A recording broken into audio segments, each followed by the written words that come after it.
Hi, it's been a while since I've made a book review or made any upload to this channel, really. And it's not because I am in a reading slump, but it's because I really couldn't find the right topic that I wanted to spend my time on. These past few months, I've been really realistic when it comes to my reading. I don't really want to set like unrealistic reading goals as I did in the past where reading started to feel like a chore to me. In fact, this year, I actually narrowed down my reading list from 30 books to 20, which I know by a lot of people's standards, that's really not a lot. But it's really helped me stop feeling like I was chasing a number. And instead, I really started to enjoy my reading experience because I wouldn't just skim through the book and I really actually spend time reading it. I sound like a broken record. Anyway, as you can tell from the title, today's video is all about modern horror recommendations. So these are books that were released from 2015 and above. Like many of you, I usually head to Reddit or TikTok or YouTube for new horror novels or horror novels released in the last decade to check out. It's literally like one of my favorite genres, and reading horror, I don't know if this is the same experience for any of you guys, but it usually takes me out of a reading slump because it keeps me at the edge of my seat. So today, as I said, I'm going to go through which ones I have read and let you know how much I rated them on Goodreads. So without further ado, here is the list.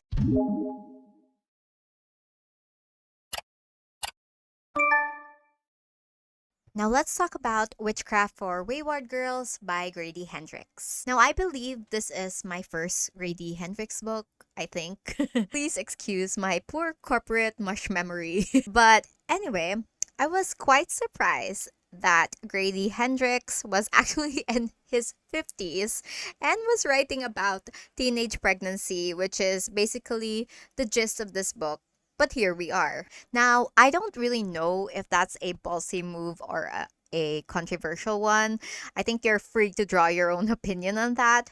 But I don't know, maybe he wanted to pull a Stephen King Carrie situation and write from the perspective of a teenager. Anyway, this book has a very interesting premise, and I believe it was released last year and it won a ton of awards and recognitions. And in case you didn't know, the whole premise of the book is that it's actually set in the 70s, and it's centered around a group of helpless underage teenage girls forced to live in a home for unwed mothers. These group of girls then discover witchcraft and chaos ensues. Now I kind of bounce between like giving this a 3 or 4 stars on Goodreads. While it's not a bad story and obviously the man can write very very well, I feel like this kind of dragged on mid-book and felt like a chore to read when I was like in the 60 to 70% mark. And then towards the end, it kind of picked up pace, and then we had this very exciting, witchy climax and a great and sentimental ending that may or may not have brought me to tears. But I don't know, guys. I kind of wish that Hendrix would like lean into the horror and witch part of the story. I just felt like it lacked in that aspect. I mean, I was thirsting for more about like the coven, more about the spells, and more about the black magic that the girls were like experimenting on. I really like enjoyed those scenes wherein they were like cursing somebody and then like all hell breaks loose. And in the end, I was left wondering like what the book wanted me to feel about the witches. Were they good? Were they bad? Or were they the main villains of the story? Or I don't know, I felt like it just lacked in like the witch part, which is very ironic because that's supposed to be what the story is all about, right? So while it is a good book, again, I kind of wish that it focused more on the witchiness and the black magic more than the teenage pregnancy aspect. And in addition, this might be a very sensitive thing to say, but I felt like the book was really like trying to convey a message of being pro choice, which kind of made me uncomfortable, especially considering that it's actually written by a man. So while I don't think that this is the best horror novel that I've read in the last decade.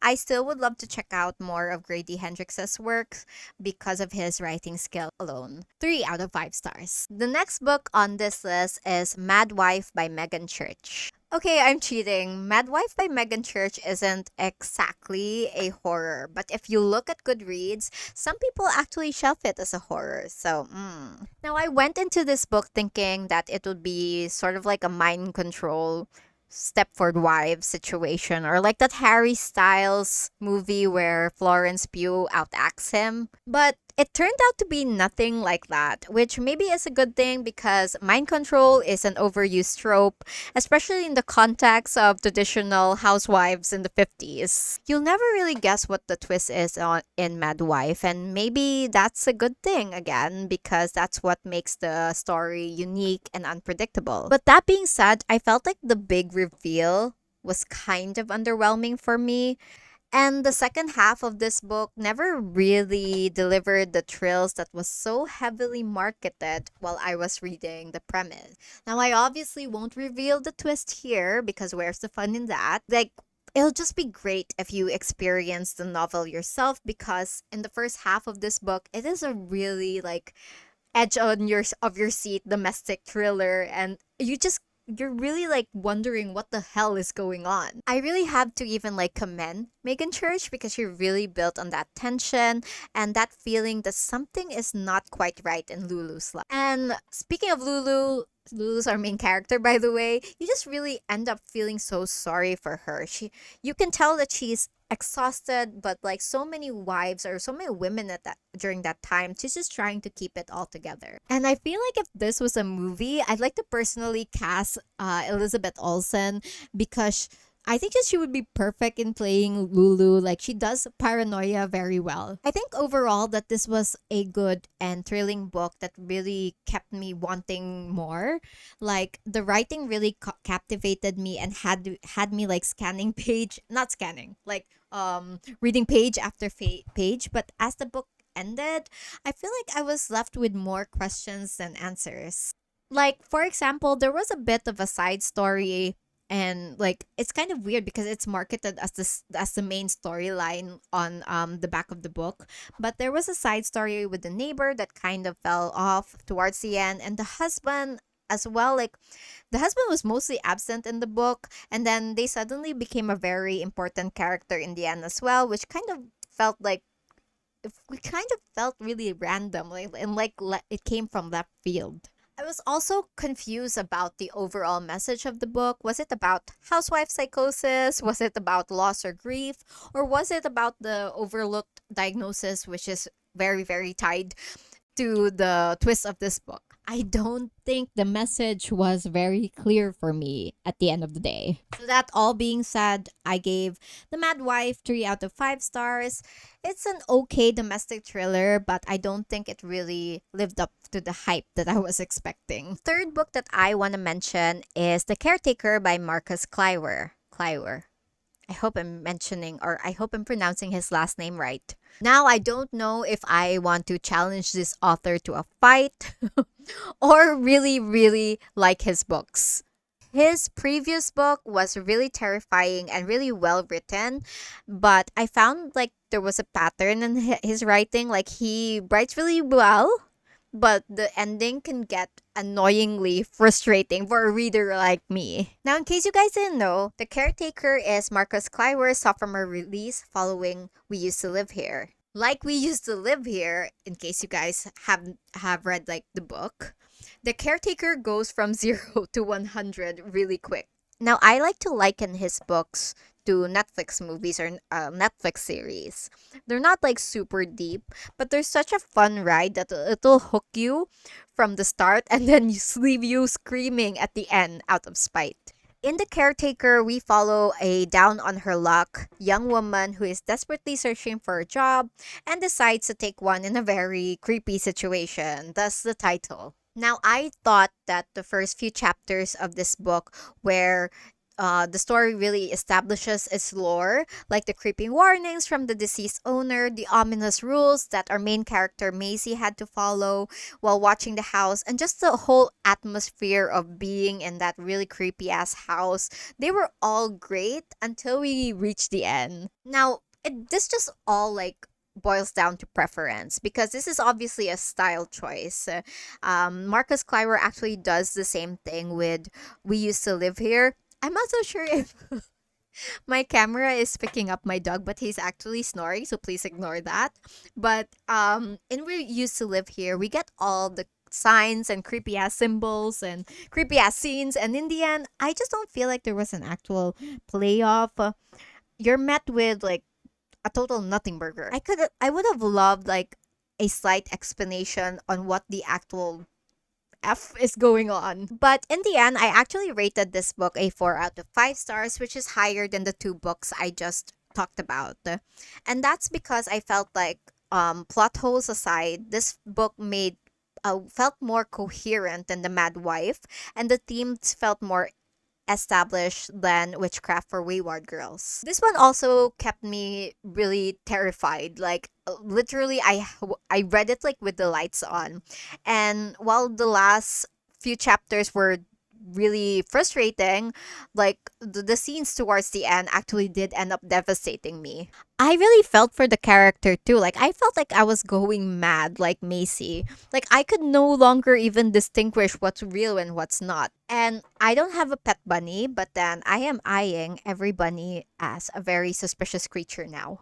And like circling back to Macy, I felt really sorry for her, which is a good thing because that means that Marcus Clywer actually is really good at making characters that we'd root for. Now, I actually heard that he is writing a short story collection, so I'm definitely curious on how his talent is going to play out on that setup. So yes, again, 4 out of 5 stars for The Caretaker by Marcus Clywer. Definitely go check that out. Now, here's the most recent book that I actually finished, and that's The Fisherman by John Langan. Now, John Langan's The Fisherman is unlike any story that I've read before. I really thought it was ambitious, and it really felt like someone's lifelong magnum opus.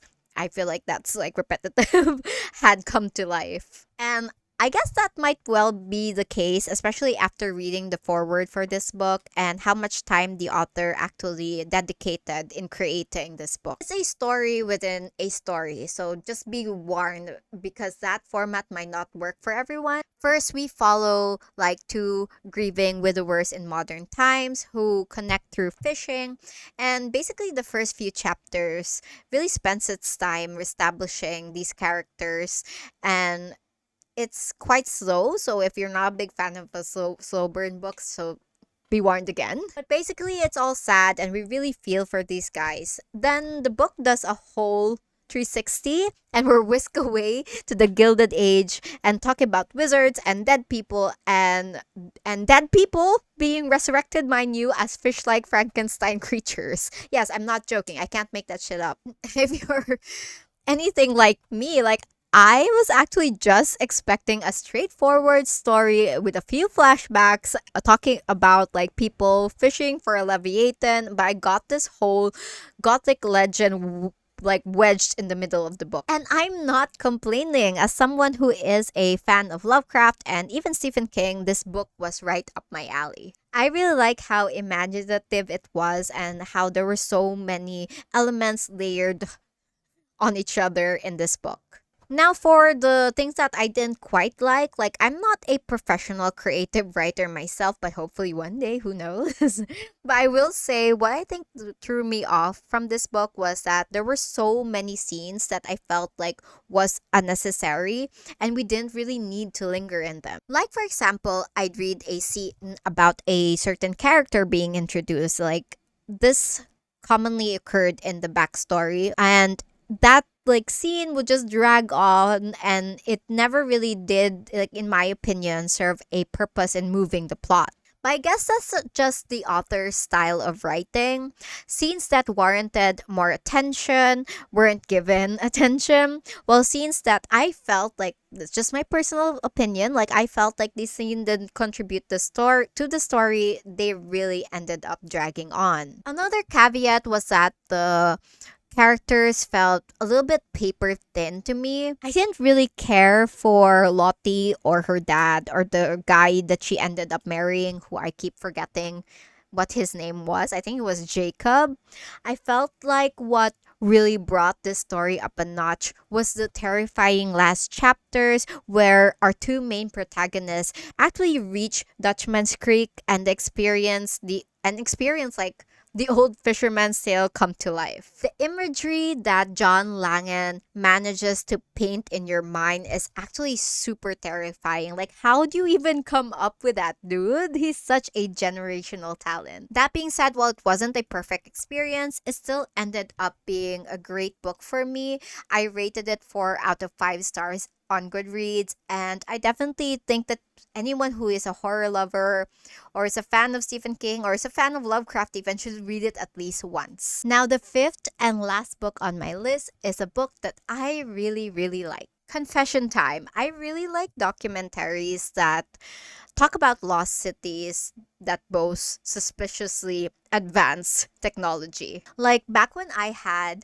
cable TV, I was a big fan of Aliens on the History Channel. I really, really love that show. The Anomaly by Michael Rutger takes that topic and mixes in elements from the best claustrophobic adventure gone wrong movies out there. Think The Descent, As Above, So Below, and add a mix of found footage horror and you get The Anomaly.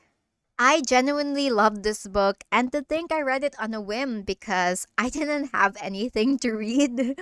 And I was looking for an exciting adventure horror story to take me out of my reading slump. So the story follows a bunch of internet adventurers who head to the Grand Canyon to try and find like this hidden cave system. They think it's a bunch of baloney and just some old wives' tale, but with the stakes this high, they embark on the journey anyway, and spoiler alert, they end up locating the cave system. But what's waiting for them there is more than what Nolan Moore and his team were bargaining for. Because they soon find out that the dangerous trek was just the beginning. The cave itself is a monstrous and claustrophobic nightmare. Now, believe me when I say, like, I could not, like, book this book down. I had to finish it. I had to. It starts slow, like most books do, but once shit hits the fan, it hits the fan. I mean, the action was just non-stop. Now, that's not to say there were like no plot holes at all. I found that there were a few plot holes throughout the book, but I don't think it was so bad to the point that it disrupted my entire reading experience. Other than the pacing, the writing, and the overall vibe of the book, I think what really worked out in this the anomaly was the characterization. You end up really caring for these characters to the point that I was actually devastated when a few of my favorites were put in danger. So yes, definitely check this out if you like claustrophobic sci-fi horror. This was definitely a 5-star read for me. Now, I heard that this had a sequel. I haven't checked that out just yet. Maybe one of these days I've added it to my to read. I don't think it was as warmly received as The Anomaly, but I still want to kind of check it out anyway. I really like the characters in The Anomaly, and I wouldn't mind following them for yet another adventure. So that's my list. Do you have any modern horror recommendations that's worth checking out? Please let me know and I'd love to check it out. So by the way, I'm also experimenting with shorter video formats. So if you want to follow me on TikTok, then I'm going to link my profile on the description below. Otherwise, I will likely be uploading any of my shorter video formats on this channel as well. So this marks the end of my video. Thank you so much for reaching the end. I know like I have yapped long enough. Please like and subscribe if you like the video, and I post book content, travel content, and every hobbies as well. Thank you, and I'll see you in my next video. Bye.